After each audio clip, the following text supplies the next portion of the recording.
நல்லா அழகா சார்ந்து இருக்குது. நேச்சுரலான வீடியோ. இது ஆல்ரெடி யதார்த்தமான வீடியோன்னுவாங்க, இது ரொம்ப யதார்த்தமா இருக்குது. உச்சி வெயில் 12 மணிக்கு எடுத்துட்டு இருக்கணும் இந்த வீடியோவை. ஆமா, எவ்வளவு அழகா போது பாருங்க இது.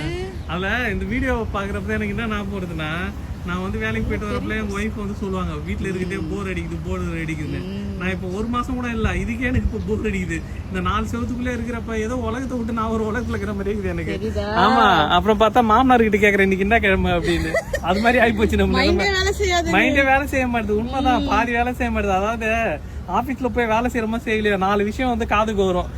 பக்கத்துல இருக்கிறவர் ஒண்ணு சொல்லுவாரு, எதிர்ல இருக்கிற ஒண்ணு சொல்லுவாரு, முன்னாடி இருக்கிறவர் ஒண்ணு சொல்லுவாரு. நம்மளுக்கு கொஞ்சம் உலகத்துல என்ன நடக்குதுன்னா தெரியுது. வீட்டுல இருந்துட்டு எல்லாம், அதுக்கும் ஒரு சில பேர் சொல்லுவாங்க அதெல்லாம் சொன்னாங்க, வீட்டுல இருந்துட்டு நியூஸ் பாக்கலாம், எல்லாத்தையும் பாக்கலாம், எல்லாம் தெரிஞ்சுக்கலான்னு. அதெல்லாம் ஒண்ணும் கிடையாது. நம்ம வெளியில போயிட்டு வந்தாதான் 4 விஷயம் என்ன நடக்குது, மைண்ட் ஒரு ரிலாக்ஸா இருக்கும், ஃப்ரீயா இருக்கும். ஆனா இப்ப வேலை இல்லாதப்பதான் ஒய்ஃபோட அருமை தெரியுது. ஆமா, அதனால வந்து எல்லா ஒய்ஃபோட அருமையும் வந்து எல்லா ஹஸ்பண்டும் புரிஞ்சுக்கிட்டாலுமே சண்டே வராது.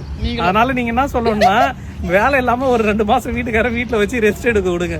அப்புறம் அவங்களே சொல்லுவாங்க, சரிம்மா நான் வேலைக்கு கிளம்புறேன், ஒன்னும் எனக்கு முடியல அப்படின்னு சொல்லிட்டு அவங்களே கேட்பேன். எனக்கு இந்த 1 மாசமே முடியல. அவனா நான் வீட்டுல சும்மா தானே இருக்கிறேன்னு வாங்க ஒடிவல் மாதிரி. வீட்டுல சும்மாலாம் இருக்க மாட்டாங்க, வீட்டுல அவ்வளவு வேலைக்குது. வீட்டுக்கார லீவ் போட்டு ஒரு நாள் பார்க்க சொல்லுங்க எல்லா வேலையும். நீங்க ஒரு நாள் வேலைக்கு போறேன்ட்டு நீங்க சும்மா போயிட்டு வாங்க ஒரு ரவுண்டு.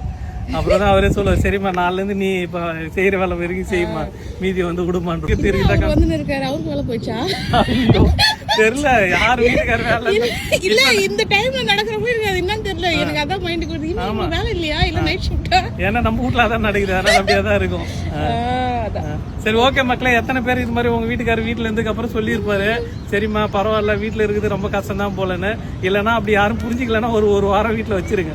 அப்புறம் அவங்களே சொல்லுவாங்க, சரிம்மா நான் போயிட்டு வரேன், ஒரு டூர் போயிட்டு வரேன். ஆமா, நீங்க வந்து வீட்டுல வச்சுட்டு அவருக்கு தேவையான சகல வசதி செஞ்சு கொடுத்துருந்தீங்கன்னா நல்லா இருந்தா சொல்லுவாரு.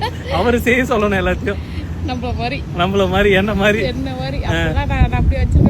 இல்ல நீ ரொம்ப சகல வசதியும் கொடுத்து பச்சைக்கிளி கண்ணாடி போட்டு கொடுத்து ஏசி போட்டு நல்லா பச்சைக்கிளி போயிடுச்சா என்ன தெரியல. ரெட் கலர்ல வந்து பாரு.